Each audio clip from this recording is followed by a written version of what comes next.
being an expat, not just in Punta Cana, but Santo Domingo, Santiago, the North Coast, the East Coast, West Side, even the West Coast, everywhere. And if you want to be a patrocinador and have your logos up here and sponsor us, then let me know.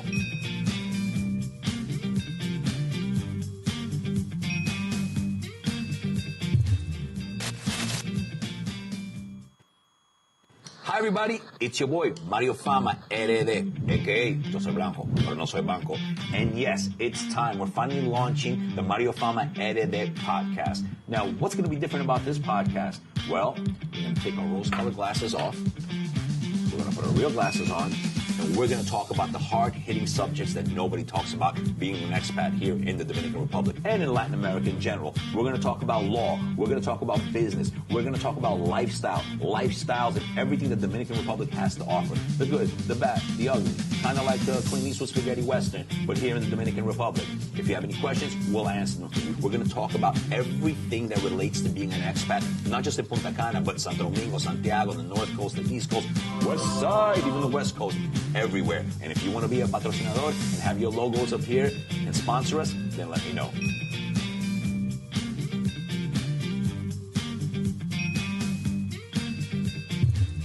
Hi everybody, it's your boy Mario Fama RD, aka Yo soy blanco, pero no soy banco.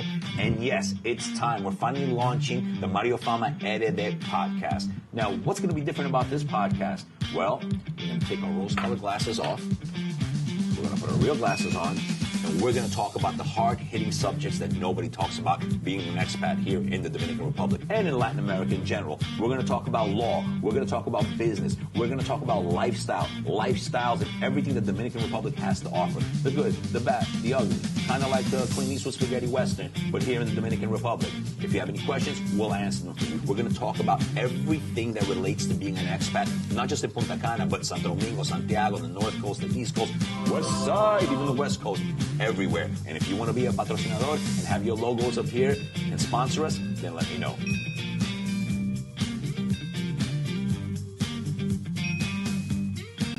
Hi everybody, it's your boy Mario Fama RD, aka Yo soy blanco, pero no soy banco. And yes, it's time. We're finally launching the Mario Fama RD podcast. Now, what's going to be different about this podcast? Well, we're going to take our rose-colored glasses off. We're going to put our real glasses on. And we're going to talk about the hard-hitting subjects that nobody talks about being an expat here in the Dominican Republic and in Latin America in general. We're going to talk about law. We're going to talk about business. We're going to talk about lifestyles, and everything the Dominican Republic has to offer. The good, the bad, the ugly. Kind of like the Clint Eastwood Spaghetti Western, but here in the Dominican Republic. If you have any questions, we'll answer them for you. We're going to talk about everything that relates to being an expat, not just in Punta Cana, but Santo Domingo, Santiago, the North Coast, the East Coast, West Side, even the West Coast, everywhere. And if you want to be a patrocinador and have your logos up here and sponsor us, then let me know.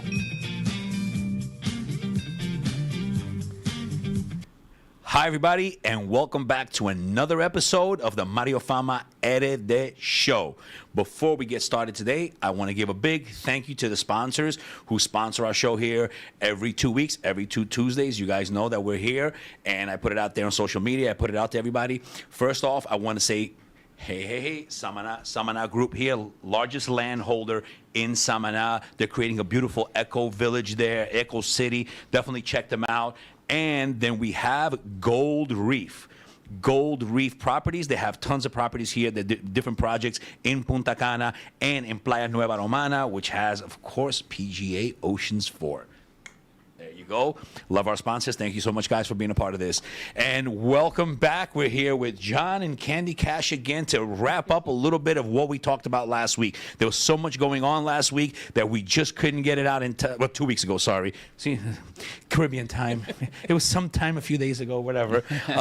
So we want to continue this conversation that we had last week and then give you guys an idea of what we think, individually, because we all work independently, of what we think of the future of real estate here in the Dominican Republic. So now, to touch base back on the licensing issue, I saw something today and it said that it's on a clear path. It looks like a better path to being approved. I want to clear something up with the expat community because I feel like the expat community doesn't know based on the comments that we've seen from the last show that was put up. I want you guys to understand something, that when it comes to being a legitimate broker, what does that mean today? It means that you have an SRL, It means that you pay taxes every month. It means that you pay an accountant to file your taxes and pay monthly, that you do an end of year. Then after your first close year, you pay anticipos. You are registered bona fide, PMES is called. It's small and medium business in the Dominican Republic. 80% of the businesses in the Dominican Republic are medium and small business. And only 18% of the businesses in the Dominican Republic are actually paying taxes. So here you're sitting with people that are paying taxes.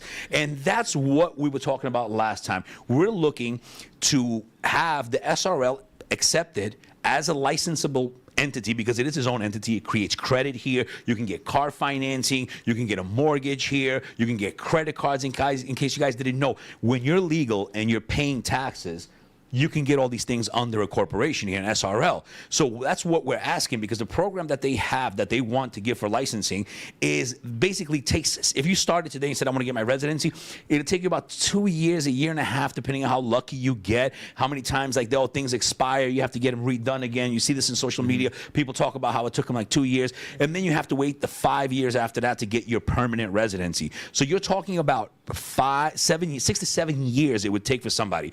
And their time that they want to allow you is 6 months. So you have 6 to 7 years worth of stuff to do in 6 months, and that's not fair to people that don't have it. Yes, there are people who have easily gotten their residency, but there are also 1,000,001 horror stories.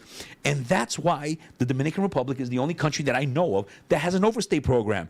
There's a reason why there's an overstay program. And I'll be honest with you guys, if there was no overstay program, I wouldn't be here, and none of us would be here, and 90% of you guys wouldn't be here, because there are countries where they don't let you buy if you are not a resident or a citizen or whatever. And those countries, yeah, they have some tourism, but it's like, hi, bye, and that's it. Yeah. I see that in Colombia. In Colombia, you can only stay for 6 months. So people that go there are 6 months in Medellin, let's say, and 6 months they're going to another country, and they have that set up. They're in Panama, they're in Honduras, they're wherever they are for 6 months or a year, and then they go back there. So that's my thought, that what I would like to suggest to the people that are doing the licensing, to give us a chance to keep our businesses. Because if an SRL works for everything, real estate, restaurants, builder, and everything, right? But now all of a sudden it's like, oh, that real estate thing that's making a lot of money. Yeah. We're going to not let you guys do that. You guys can't sell to your own people. Yeah, we'll still leave the overstays. We just want you guys to be legal, but the buyers don't have to be. And everybody else could just do what they want because, they're struggling there. But the minute that we helped build this real estate industry as buyers and as agents representing to our own people who many times want to deal with us and find it easier to speak our language and to deal with us, right? Now all of a sudden it's like a power play to exclude us from our own market that we help build. So it's not just about, we want everyone to be legal. If you did, you'd kill the overstay. And you're not going to do that because that would crash the economy here. What do you guys think? Correct. Thank you so much for saying that, Mario. As a licensed real estate professional in the state of Florida for the past 9 years, that is the reason why when I set up my business here 5 years ago, I decided to go the route of not just sending referrals, but to actually set up my business entity. It took time to do that, but that was one of the reasons why, because I wanted to be able to show my clients as well that I was a professional, that I have a established business here, and I wanted to be able to add value that way. So we are very much a part of the economy, if not most of it, and it's very important that people understand that we are down here, we're paying taxes, we're driving the economy. So that's my take on it. Yeah, absolutely. And I just wanted to mention as well, with that the policy on the foreign investors, it really makes a big difference of the development specifically in Punta Cana and other parts of the Dominican Republic, that if some of these rules have changed, that might not be there as well. I know for us, when we came, it was one of the first things we wanted to do as well. We wanted to do everything by law and follow the rules, get the SRL, set up and pay our taxes and doing everything legal the right way. So now we feel like we started doing that the right way, and everything is going, and it's kind of, they want to sweep it from under your feet. Right, like my thought, and thinking objectively, right? It's like, okay, if we're going to change the laws on you and not grandfather you in, on an SRL when it comes to a real estate. What's there to stop anybody here from doing that for a restaurant later on, or for doing it as a builder? Oh, builders are making too much money. Now you need to be a permanent resident. Nobody cares about it only in this, you know what I mean? It looks like they kind of like, they isolated this because there's so much money involved in real estate. That's what I was about to say. Right, and now they want to punish us. And keep in mind, we are for, because, you know, a lot of people are like, yeah, you need licenses. We don't care. We want licensing. We want order. You know, right now, today, before I came here, I have been struggling, just so you guys know, with the guy. He has a brokerage. You know, we'll talk offset who it is. Yeah. But he used to work for me, and then he did his own brokerage when I let him go. And this guy, I've been chasing him. He collected 2 commissions, and I have a contract. We have contracts. Everything here is done, you know, legally, right? He was not allowed, just like in the States, to take the commission. He took 2 commissions. I've been chasing him. My lawyer today had to actually, if you know my lawyer, he's like the nicest guy in the world. He actually had to get rude with this guy. And what do you call it now? We were going to sue him. We were going to the paperwork. I was going to look. He doesn't even have an address on his website. He's a developer here in one of the projects here in Bávaro. He's building a project. Yeah. He has a brokerage, but he has no office address. And where he puts down the building in downtown, I can't find him, right? So I'm going after this person for a commission that I'm owed half of 2 deals that he took. So it affects me. Yeah. Yes. I want licensing. I want to be able to say, hey, how you doing, Board of Realtors? This guy violated this contract. Go after him and take his license. I can show you how by law. I want to do that, and I can't. Sure. So we all want licensing. But what we don't want is, you know, you can't go from 0 to 200 miles an hour. Correct. And, oh, you guys got 6 months to figure all that out. That's not the reason we invested here. Because here's a thought. I'm not saying it's going to happen, right? But I'm going to give it to some of you viewers who might not be sensitive to us.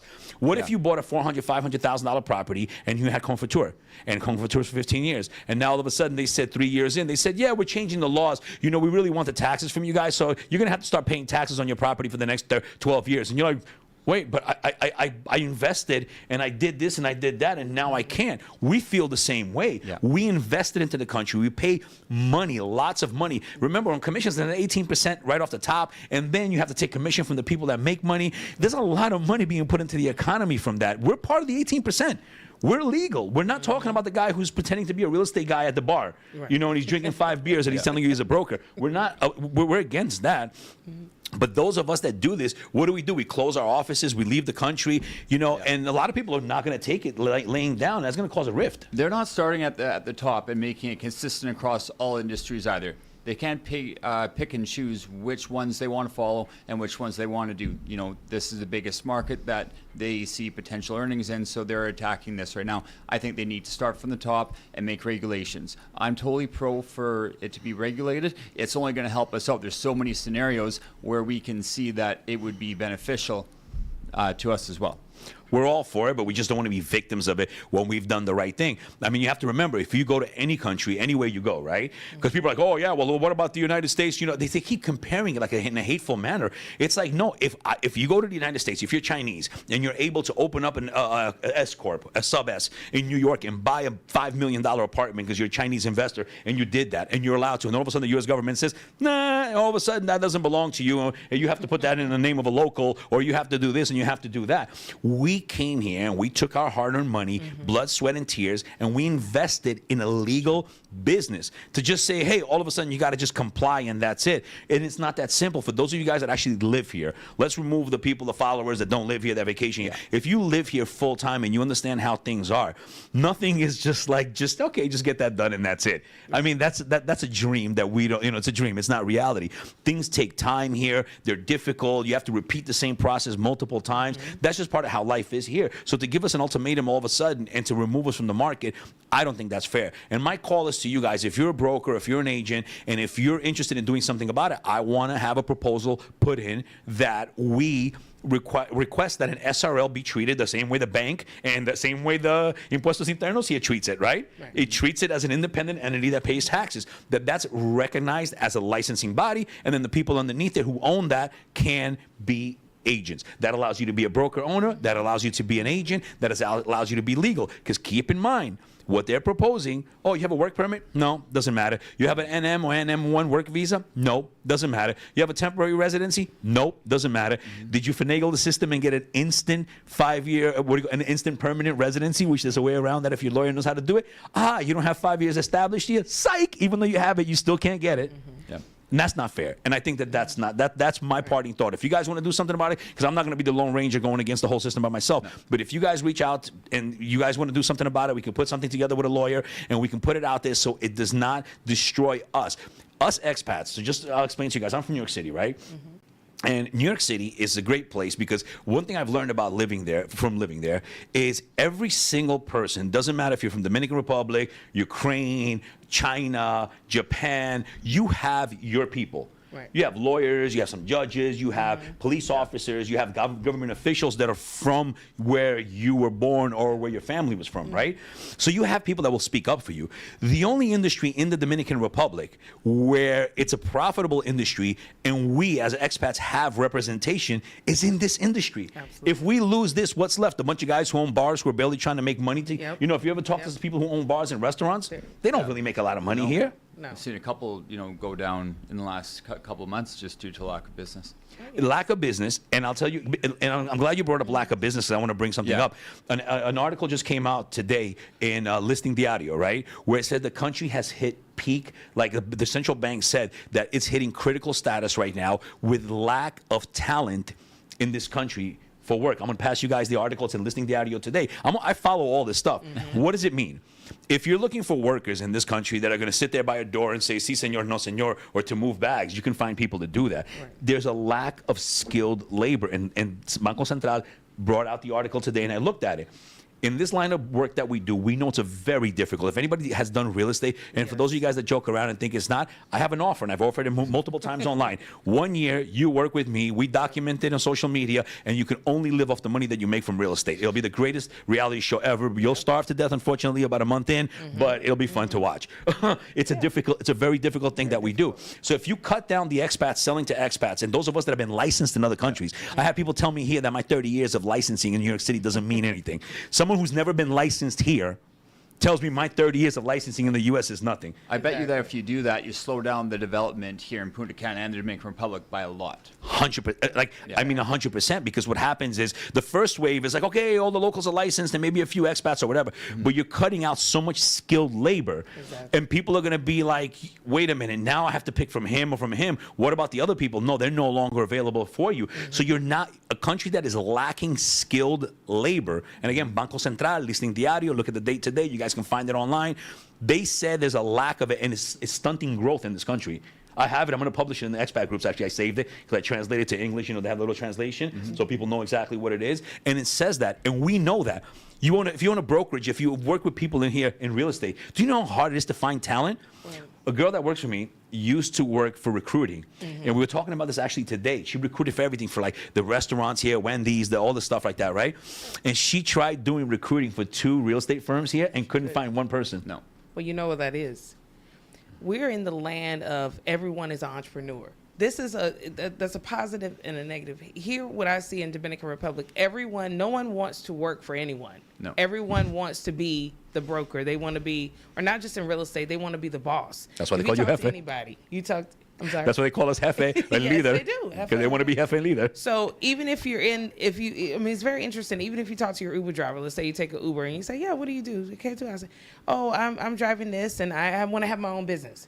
So, and then there's also another aspect of it, which I'm not sure we're going to touch on that as far as the skilled labor aspect is within the Dominican culture, especially with the development side, the Dominicans are not doing some of the jobs that the Haitians are willing to do, which that's a whole nother conversation in terms of availability of skilled workers and laborers. And I want to touch on something else. I think it's mostly I think in Bávaro, Punta Cana, because of the dynamic here with the resorts, and a lot of people are in and out of the hospitality community. They are not paid. I mean, they go and they work in a hotel for $200 or $300 a month.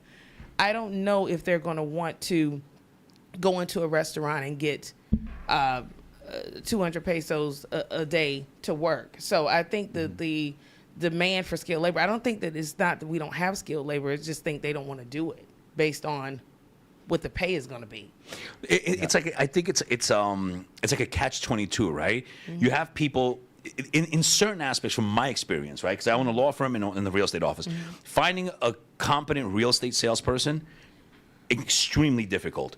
Okay, I actually have somebody in my office helping me with that right now because I'm just it's not my favorite. That's not my strong point. I'm very good at selling my company to people, but I'm maybe not the best in that. I've committed fallos, como se dice, that I've hired people, and then the person that works for me was like, well, from the beginning, I could have told you they weren't going to work out because it requires such common sense and problem solving skills. So I've had a very hard time with that. From the law firm end of it, in Gran Santo Domingo, and we're trying to hire junior attorneys, right? Okay. 70% of the people don't even show up for their interview. Attorneys we're talking about, right? So I'm speaking from experience here. 70% of the attorneys don't show up. A couple of others cancel at the last minute for another time. Oh, I'm still stuck in Bonao. Okay, what happened? But you knew you were going to be stuck in Bonao. What happened? And then some of them, when they do show up, they're like, well, I have my own business, but I just wanted to see if you can offer me something. And I'm like, well, wait, why'd you even show up? We're telling you we're looking for a junior. It's very clear when you spoke to my partner what he was looking for. No, I just figured I'll show up to see if there's any opportunity. So you waste my time to see if there's anything you can make out of it. But I'll tell you something, because I grew up with the Dominican culture in New York, and you touched on that everybody wants to be a business owner because Dominican culture, by nature, is emprendedor. In this country, because they don't have the welfare system that Puerto Rico, that the United States has, you've basically got to do 10 different things to make ends meet. Right. We always have this question online, and people say, how do people survive in a country that's so expensive, but they're always out? Right. Because everybody's doing 10 things. Your Uber driver is not just being an Uber driver. He's selling chickens on the side, and he's taking that guy over there for that thing over there, and he picked that up. I'm from New York, and I've seen how Dominicans are. What do I mean by that? Every time a bunch of Dominicans moved into I don't know, I spoke about it in my first show. Dominicans basically kicked out the Puerto Ricans out of New York. I don't know if you know that. When I was younger, everything was mostly Puerto Rican, and Dominicans had uptown. Dominicans started moving into Puerto Rican neighborhoods, and Puerto Ricans, when they come in, they take the whole block over. They're opening up the barber shop, multi-service. They're opening up the visa place. They're opening up the salon, the candy store, the pizzeria. Everything's Dominican. That's their nature to do it, and which is great, entrepreneurial, right? But here, what I've seen is that everybody's doing 10 things instead of one thing well. You know, when we learn about business, do one thing really well and then try to, you know, or branch off from the same thing. Like if I'm doing real estate, I branch off because related is to law, to owning a law firm. I'm not going to open up into a nail salon from real estate, right? Like that's kind of like all over. But that's something here people would do. What do you do? I have a nail salon, I have a real estate, I also help people with their visas, and I'm also an Uber driver at night. Most people that came in for interviews for real estate here all have other jobs. That is the reason why now I'm mostly an individual broker, because I really, when I first came down, I really got a lot of that coming in. Everyone was doing a million different jobs, and I wanted them to focus on, especially if I'm taking the time to teach you real estate. I'm also a licensed instructor, that I wanted to be able to, for you to learn the process of real estate. It's more than just, it's two parts. It's knowing real estate and also understanding the dynamic of living here. So it takes both aspects of it. But I had a bad experience with, it was like a revolving door. You couldn't keep people that wanted to work under you. They don't want to sign contracts. I can't work like that. Everything has to be done professionally and by the book. My contract, sorry, go ahead. Yeah, very similar. When we first joined our brokerage, we were very excited to get other agents, other brokers on, and we got a lot of them on. But like you mentioned, they all had multiple things going, and eventually, you know, they all fell off because it was just they weren't committed to do it, and I don't think they understood the amount of work, the amount of time, the amount of commitment that it actually takes. 110% what you said. Exactly. They think they're just gonna jump on and okay, we're gonna sell some things. It's gonna be nice and easy, and it takes a lot of work. And there was a time like that. I'll tell you guys. So I had 4 offices, and there was a time like that where almost everybody that I brought on was making money. 2022, June comes around, the market changes, and everybody's also on .2 homes at that time, right? So the competition goes crazy. What did they start doing? Doing deals behind my back, opening up SRLs in brothers' names, and then funneling clients and sales from my company to the brothers' SRL. And then I look at, but then they quit after a certain time because I'm not giving them leads, and they quit. And then they're like, oh, we want to do business with you. I'm like, but you know you need an SRL. I don't do business with, I don't pay commissions, like full commissions, like 50-50. If you don't have a registered SRL, I want a paper. Like me, you ask me, I can provide you with a paper from Impuestos Internos that I'm up to date with my taxes, right? So they're like, no, but what do you mean? We have an SRL. They sent it to me. And I'm like, so this SRL of a company under your brother's name was at the same time you magically stopped doing deals with me. Like I have people who are top producers, and all of a sudden their deals die, and it coincides with the SRL they sent me a year later when they quit. Can I touch on that very quickly? This is very, very interesting because we do everything by the book. Everything is by contract. Everything we do is attached with the contract. And time and time again, it happens when we go to get listings. As soon as you say contract, they don't want to sign the contract, and that's why we don't waste time with those, because we know what's going to happen. You don't sign. I don't work with agents that don't sign. And my contract now is like 3 pages. I've gotten burned so much that I keep having to add stuff every year, where I had to add like fines if you go get the commission. Yeah. But you're not allowed to. I'm supposed to get it. Like the guy I was just telling you right now, I've been chasing 2 commissions down for the last 6 months, and the guy avoids me. I email him my lawyer. Then today we were going to get to the point they were arguing or whatever. So what happens is also what I find interesting. I find something very interesting, right? And I don't know if you guys have seen this. Expats, many expat groups are the first to complain. We want things organized in this country. We want this. We want. Okay, so here's a contract to sign. I don't want to sign anything. But wait a minute. That's how you do it back home, buddy. Why would you not sign here with a reputable company that has an office? I can understand you don't want to sign with one Uber, right? Right. But if I can show you everything, I can show you my SRL, I can show you my stuff, and then you see me online, you see us, like you know who we are, right? You know who the players are, right? Exactly. You know who the players That's are. the same people. Sorry, that's the same people that say that they think this is good to keep it for the locals. Those are the same people that say that. Right, and you know, there's a thing. Look, if you came here, this country, if you guys look, every single quarter they publish how many billions of dollars of investments they got. The country survives on that. Now, I can understand if you reverse it to the U.S. The U.S. does not have, hey, come here and do this and do that. You want to go to the U.S.? That's on you, buddy. You don't, right? But here they actively go out, and the country survives on foreign investment. Right. So this whole thing, like, there's one person I know and has a restaurant and married a local, and now all of a sudden the restaurant is locally owned. No, you're not a local. Stop. You were just one of us. You're an expat. You married a local. That's great. I was married to a local before too, and now I have a girlfriend that's a local. Does that make any? No. The business should be for those who come here to invest, because you're not doing that when it comes to builders. You're not doing that when it comes to resort, right? All the other businesses that foreigner, Spain, the U.S., Canada, Europe, Asians, right? You have a whole Chinatown in Santo Domingo. Right. All the cabañas in this country are owned by the Chinese, and all the pica pollos are by the Chinese. I don't see you guys saying, oh, well, all the pica pollos need to be Dominican owned and all of this. So why are you picking on us? Why is it that it's the only industry that's being picked on? Because it's one of the most lucrative industries. People started seeing what was going on, and that. Why do you think you have so many outside brokers coming in from the United States and Canada and all worldwide that do not set up companies here, that are coming in selling because they saw the potential? Because especially we look at what commissions are back in your hometown, in your home state or country. It's double what you would make there. So people saw the opportunity. So it's kind of like a double-edged sword. They want regulation, but then on one end, they don't want regulation. And I've even had that with my sellers. I'm going to be honest with you. I've had sellers that tell me, I had one guy that had bought from me, but then he wanted to put it back on the market resale. We sat down, had lunch. I said, okay, I'll send you a agreement, a listing agreement. He said, no, I'm not going to sign that.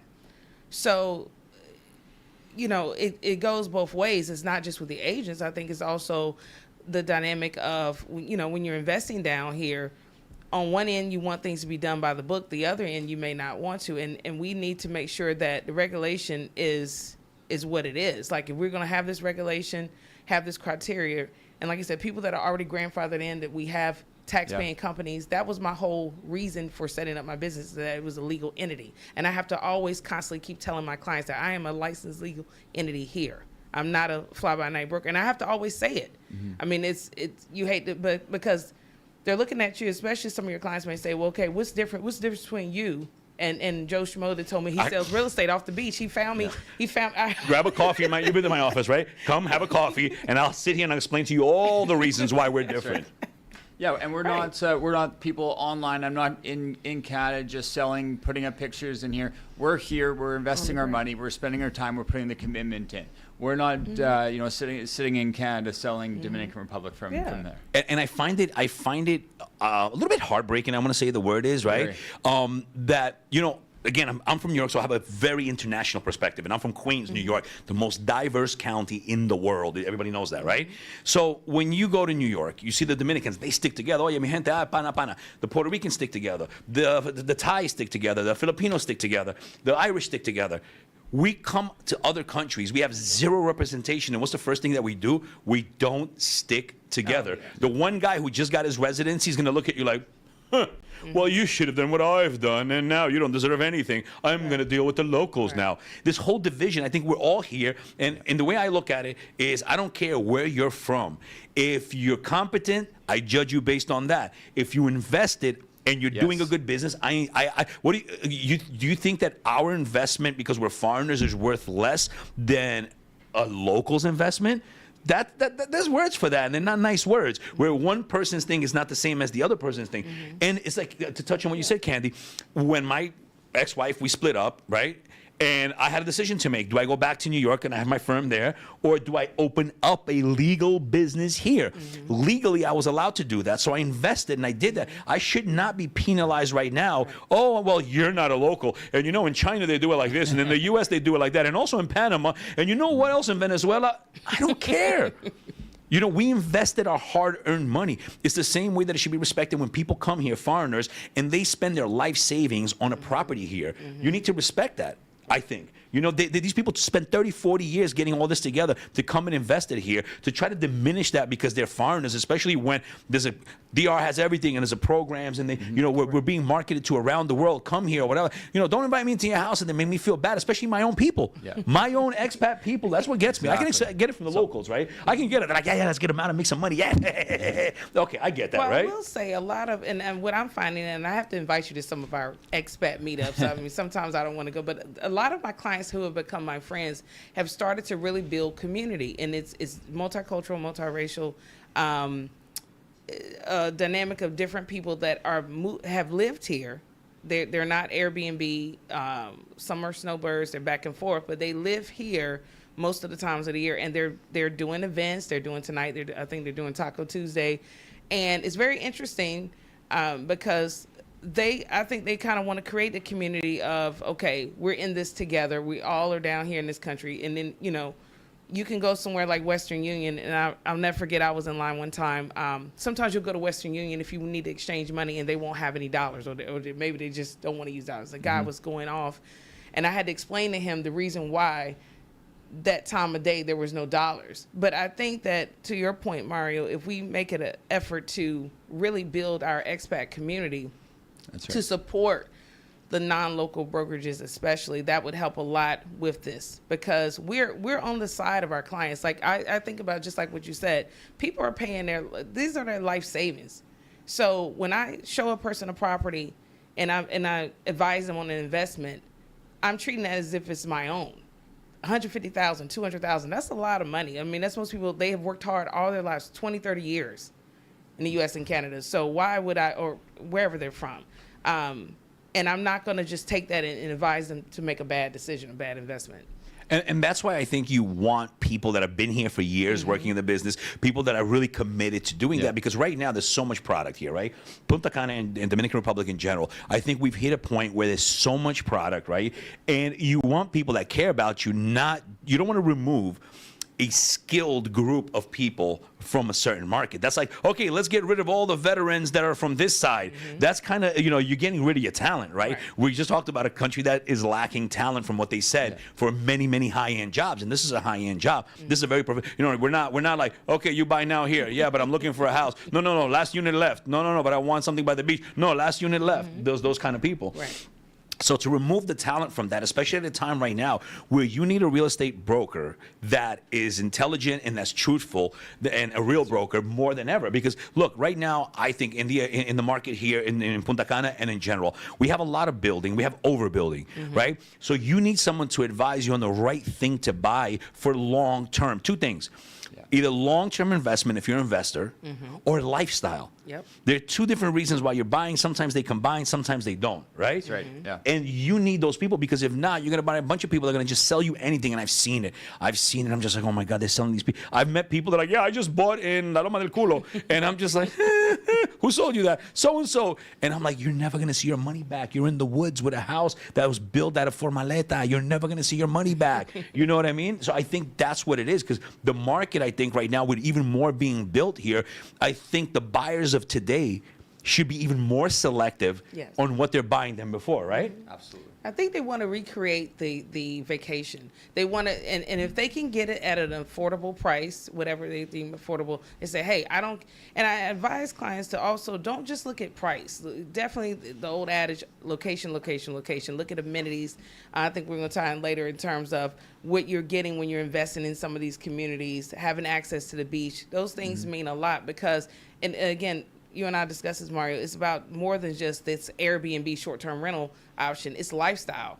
At this point, I'm selling a lifestyle. I'm selling, beach on Sunday or beach every day if you want it. That's what it's about right now. That's right. I don't know. I'm just tired of the word short-term Airbnb.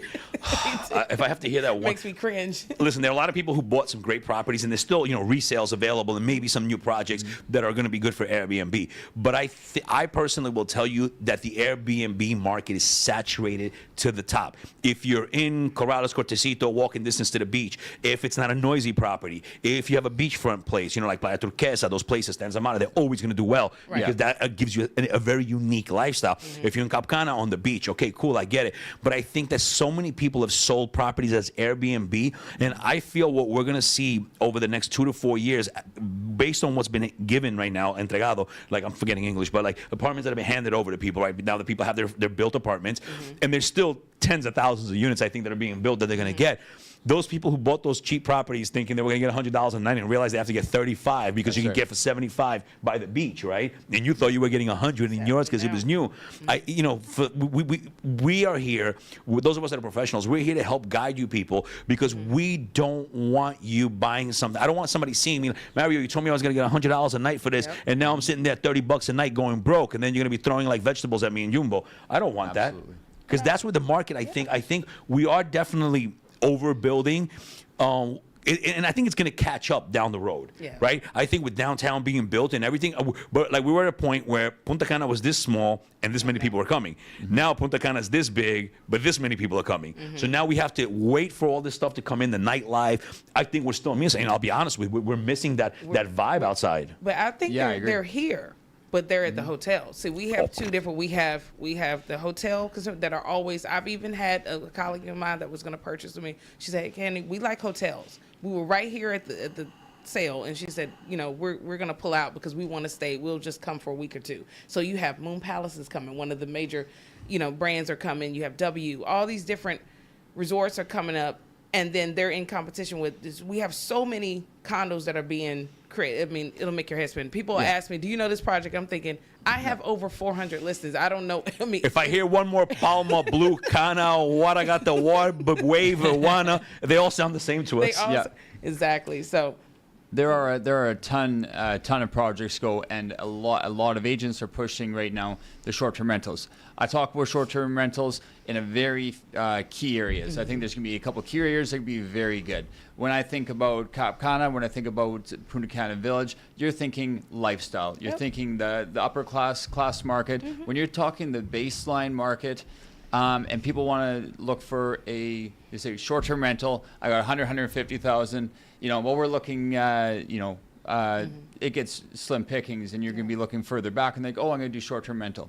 It's not going to work. I think, like Mario said, we're going to be really the distance away from the beach, within the block, a couple areas, but it's really going to go more to lifestyle in the future. And you know who made a very valid point? I read it a while back, right? Maybe about 2 years ago, if I'm not mistaken, the article came out. Frank Rainieri. So Frank Rainieri is the builder the owner of Punta Cana. He built Punta Cana from zero, right?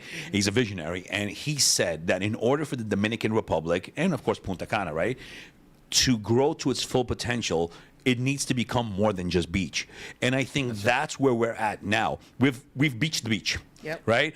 What's going on next is the beach clubs that people are going to belong to, besides a few people that can walk to Corrales and stuff like that. What beach club lifestyle do you have here, and what else? And what I feel is when downtown, they said 27, so I'm going to tell you 29 to 30, right? Remember, I said it. I'm not going to lie to you. What I think based on experience, right? 29 to 30. It's going to be malls, restaurants, bars, and we're meeting, like if you've been to Colombia, we're missing like a Provenza. We're missing, all these different cool things to do because the beach is the beach. But you made a very valid point. The hotels, like you go around here now, we're off season, right? Yeah. It's pretty quiet outside. I'm in Capcana. I see a few people on vacation. Nobody really there, but the resorts are full. Yep. Right, so people are still coming here, but we have to give them that lifestyle. Why? And I was talking to my friend last night from Colombia because I'm going there in December. But why does Medellin have so many visitors, so many Airbnbs? They're all big right now on the condo hotel thing that they're building. Yeah. But there's no resorts there because they have the nightlife. They have that going on, right? So I think we need to offer more than just beach is not enough. Okay, you went to the beach for 2 days. Okay. Yeah. You know what I mean? And there's nightlife, but what's the demographic? There was something I read about 10 years ago that the median age for people in Dominican Republic was 27. Okay? I'm under 40. No, I'm 40. But for our certain demographics, certain age groups, what is there to do outside of, like you said, the beach? I mean, Capcana's more low-key, more lower restaurants pace, and golf. Restaurants and golf. Then you have the downtown area. You have Coco Bongo, Congo Bar vibe. And then you have over by Drink Point, which a lot of people are like, oh, they're not going over in that area. Then you have Los Corrales area, a lot of live music. It could be more older retirees. So people start wondering, after a few days, what is there to do? Coming from the hospitality industry, that's what I've done since I was knee-high to a duck.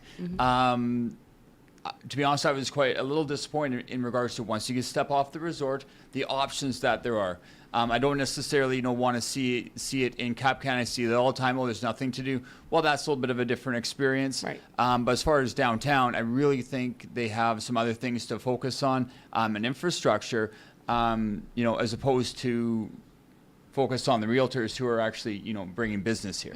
Right, because at the end of the day, you're going to come to a crunch point where if the infrastructure doesn't get built, where the nightlife, because, we talk about that. How do you attract young people that spend money? They're going to Mexico. My daughter's 21. She was with her whole family in Tulum. Why did they go to Tulum? Why did not come here? They were hanging out. They were going to bars, restaurants. They weren't in a resort. They were in hotels, and they were just having fun, right? Why don't they come here? And, to be honest, it's like those of us that live here, right? We know that we need more. And they need to focus on that. Like Don Ranieri said, you've got to build more, and people will come. The 20-year-olds, the 30-year-olds, they're spending money, right? Okay, maybe the 40, I would say 40 years, 37 and up are buying the properties, right? 37. Right. But where? Yeah, sure. Right. Yeah. Exactly. Where is it? And there's one more aspect that we didn't touch on that I know you've talked a lot about it in the chat group. I'm every day talking to people about it. Is people start weighing their options. Is it really cheaper for me to get an Airbnb and eat out every day when you're looking at the tax versus staying at the all-inclusive for 4 or 5 days? Then you start, it's trickling down in terms of real estate because people start saying, okay, if I'm here 4 or 5 days, I'll just go book into all-inclusive for $150 a night. But every time I step out the house in DR, I'm spending $100 a day. Easy, you can do that. 5,900 pesos is $100. So by the time you eat breakfast, lunch, and dinner out, and try to create things to do. And like you said, if you're in here during, slow right now, it's low season. I mean, it's not dead, but it's slow. Then it's like, okay, there's nothing to do. I'm ready to leave after 3 or 4 days. Yeah. When we, before we moved here and we were weighing out our options when we went on vacation, whether it be here, Cuba, Mexico, it was always, okay, is it, what do we do? Do we get an Airbnb and do everything local, or do we do the all-inclusive? And we almost always ended up doing the all-inclusive because of price point and experience. Now, I want to touch on a point to kind of piggyback back to that. 'Cause you made a very valid point. And I'm going to assume here, right? I'm going to go out on a limb and assume part of the reason why you chose Dominican Republic versus maybe Mexico and definitely versus Cuba, right, was because you can open up that SRL and invest and find you can work here and invest in a business as well. You could go out on a limb and say that, and you could also go foreign investors. That's why they're spending and buying here as well. Yep. If you remove out of the local population here, right? If you remove all of us that came here, investors, and you're talking about like people that own a business, I have 7, 8 people that are underneath me, salary employee, I have a team underneath me, my lawyer, my accountant that makes money with me. You take all those people, you remove all of us that are part of this economy, brokers, agents, and we're all part of one big economy. You know what kind of hit that would take? And then you go to smaller towns like Las Terrenas, Sosúa, Cabarete, what a hit that would take. Why did we decide to come here? Because that was the same thing for me. I came from Sosúa, which Sosúa has a very different. Wasn't for me, right? The only reason I the North Coast, because I got 20 years in Santiago, so we would drop down to that was our beach town. That kind of didn't exist for us, right? That's the other side of the country. So I just knew it as that. But after I had a restaurant there with my ex-wife, I decided to move, and I was like, this is not my scene here. None, I don't kiteboard. None of this is my stuff, right? And when I first came here, it was refreshing because there was more to do than there. Definitely, I will say that, especially pre-pandemic, right? There was way more to do here. But part of the reason why did I stay? Why did I not go to another country? Why, my friends were like, come to Panama, come to Costa Rica, come to Colombia. Why not, right? And it was because I was like, well, what am I going to do if I stay here, right? I'm not retired, right? Because not everybody here is retired. I think a lot of times in these groups when we debate with other expats, these guys are retirees. Great. You got a pension. You have savings. You bought a place. You're on the beach, margaritas, and cervezas all day, and karaoke and bingo. It's great. But we're not those people. We work. We're immigrants. We're not really like, we're not weekend warriors. We're not, what do you call it, snowbirds. We're in business people here, and we contribute, billions, I don't know, $1 billion over X amount of time. I don't know how much in taxes, because we don't send money back.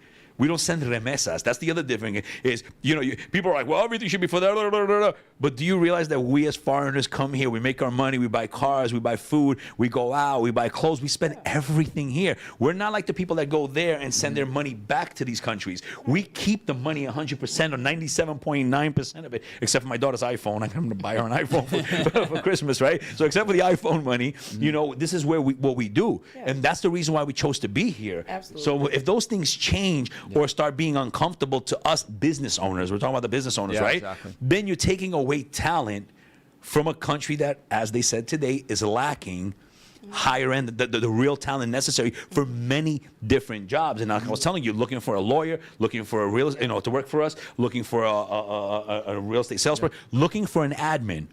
Looking for an administrator. I had to go through 3 admins, and I've got a great admin right now. The one before was good as well, but it was so difficult. I had to have so many interviews, and it was I just couldn't find one, especially in this area. Here. The hit that the economy would take would actually impact the locals more negatively, than this, because you hear a lot of it where they're saying, oh, it's going to be good for the locals, all these regulations. I think the regulations are great. I also think the more regulations we have on the actual developments, which no one's talking about. Yeah.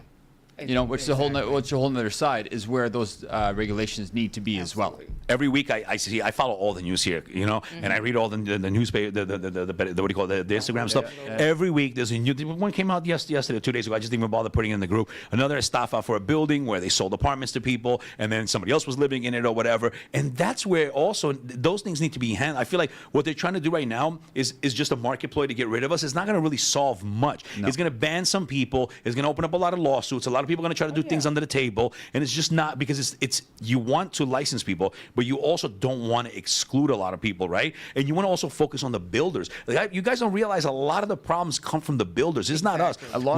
We had a builder. Listen, I'll tell you, we had a builder, right? Yeah. And a lady bought an apartment through us, and gets the apartment, and she flips out.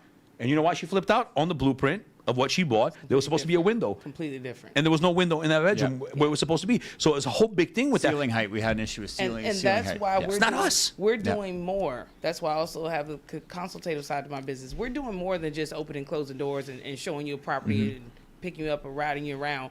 We are also consulting with you every step of the way. We're going through contracts with you, making sure that you understand what that means. I mean, it's more to this. Because the lengths that we go to make sure that the investors and clients that we deal with are protected from the developers that we deal with or don't deal with, right to the finish line with the lawyers that we use and all the people we get involved in your transaction, is where the value comes from as well. So, well, I take things and when this whole thing happened, I took it kind of personally, and I'll explain to you why I took it personally, right? Before I opened up my law firm, my attorney, my friend, whatever, I had him on retainer. What does my attorney do? I still have him on retainer because it's my firm. Hey, listen, I have a resale here. Please check the deed, check the title, boom, review all the paperwork, make sure it's good. All right. I have a new developer. It's not one of the big ones. I don't know who I don't know much about him. Here, can you ask? Okay, listen, I need the title. I need the deed. I need this. I need that. Okay, and then he reviewed everything. I was paying a legal department, a retainer every single month, no matter what, to review as much as I can, to get legal advice when I need it for one of my buyers or for one of my sellers. I do all of that, and now you're going to tell me that I'm not good enough? 30 years licensed in New York, and I do all of that here to take care of people. And you tell me now that I'm not good enough? Come on, Johnny. You know what I mean? And what it does, and I've even had someone mention me and say, you know what?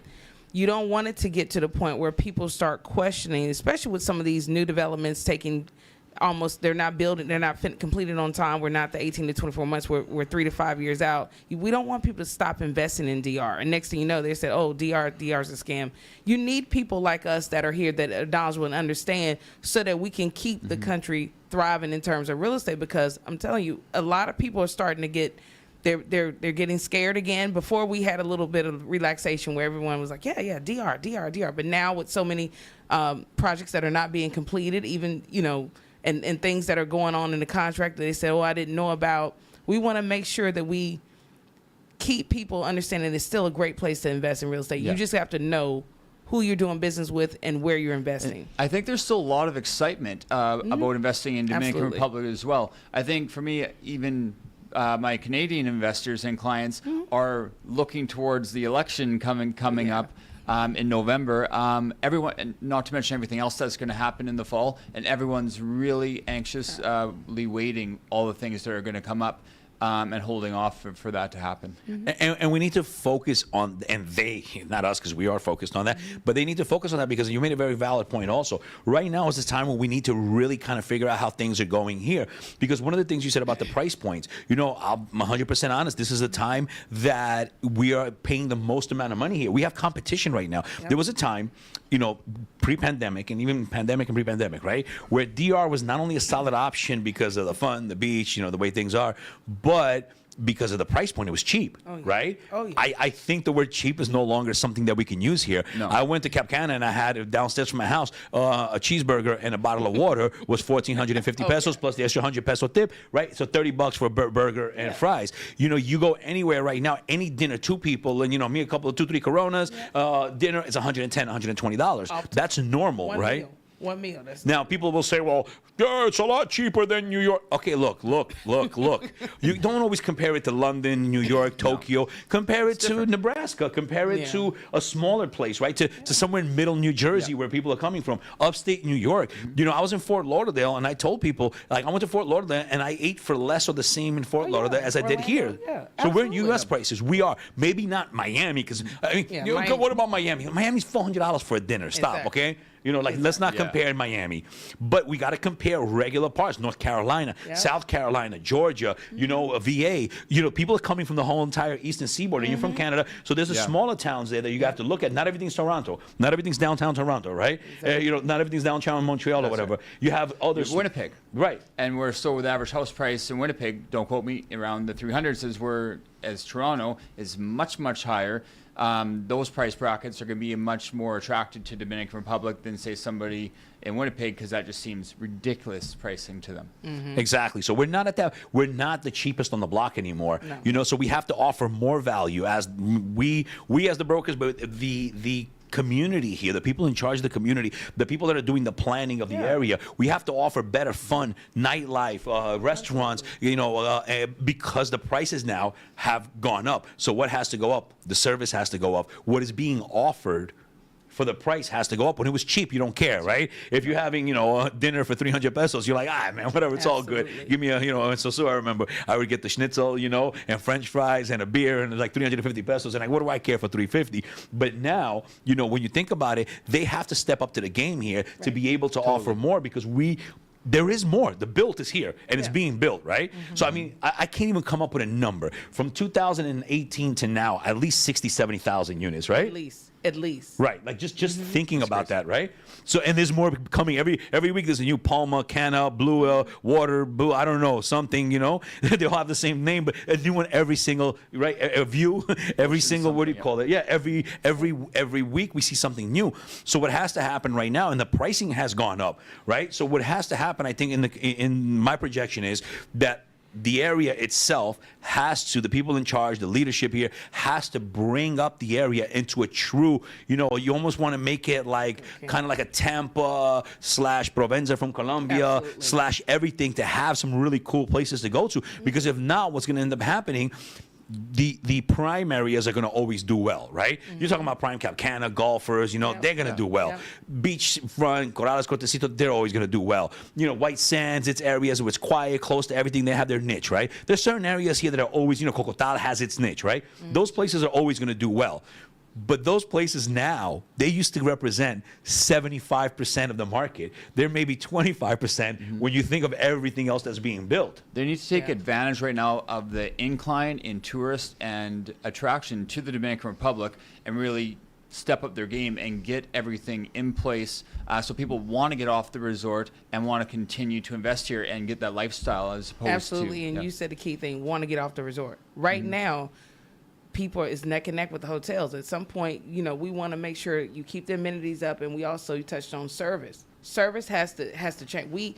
That is one of the major things with Dominican Republic as far as the service. Other than that, we have the lifestyle you want, the weather, everything, but service has to come up. We have to have more things to do, more amenities, and then that's pretty much it.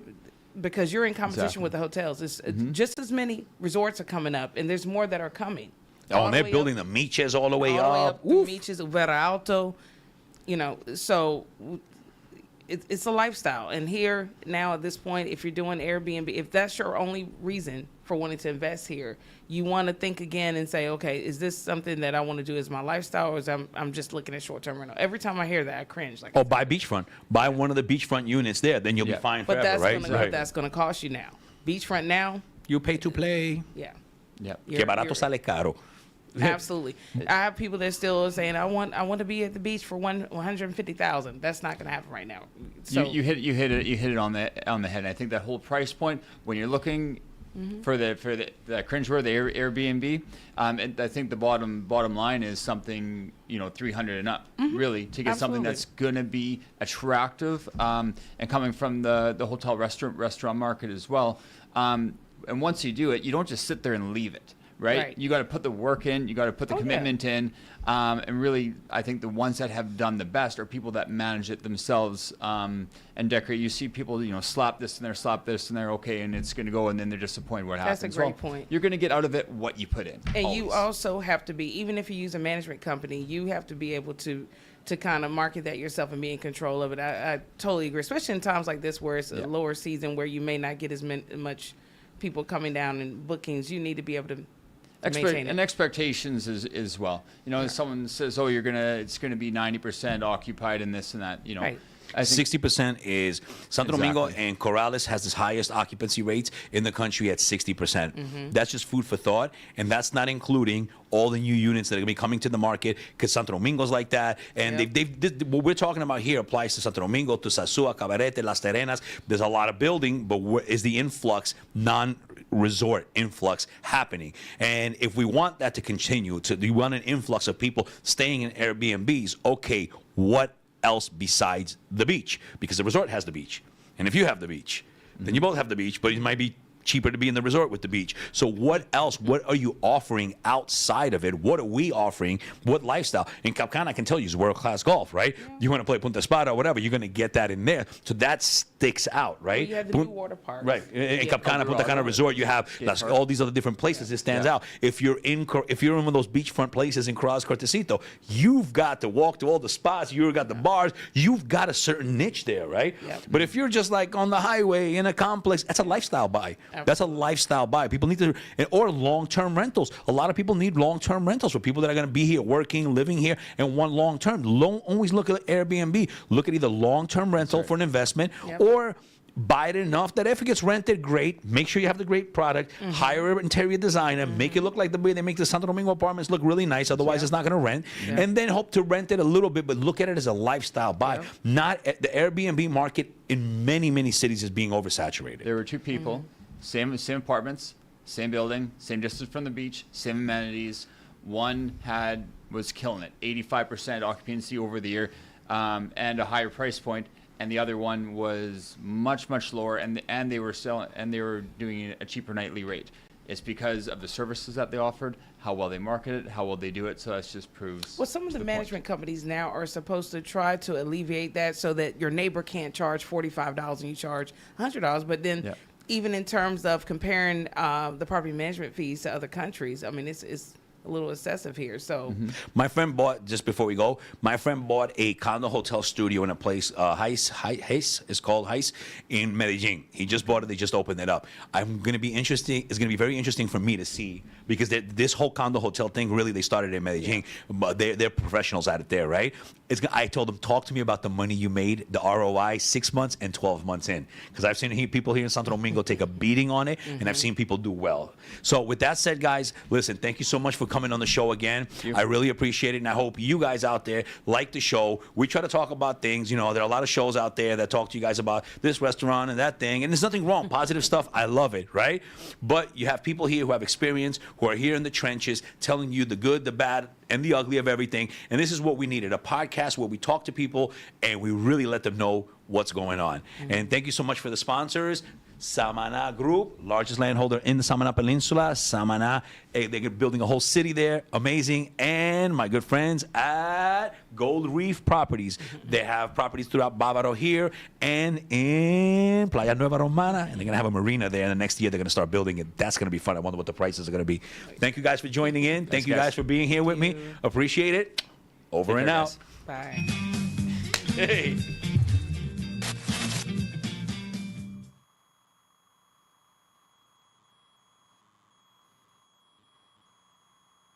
It's your boy, Mario Fama RD, aka Yo Soy Blanco, pero no soy banco. And yes, it's time. We're finally launching the Mario Fama RD podcast. Now, what's going to be different about this podcast? Well, we're going to take our rose-colored glasses off. We're going to put our real glasses on. And we're going to talk about the hard-hitting subjects that nobody talks about, being an expat here in the Dominican Republic and in Latin America in general. We're going to talk about law. We're going to talk about business. We're going to talk about lifestyles, and everything the Dominican Republic has to offer. The good, the bad, the ugly. Kind of like the Clint Eastwood Spaghetti Western, but here in the Dominican Republic. If you have any questions, we'll answer them for you. We're going to talk about everything that relates to being an expat, not just in Punta Cana, but Santo Domingo, Santiago, the North Coast, the East Coast, West Side, even the West Coast. Everywhere. And if you want to be a patrocinador and have your logos up here and sponsor us, then let me know.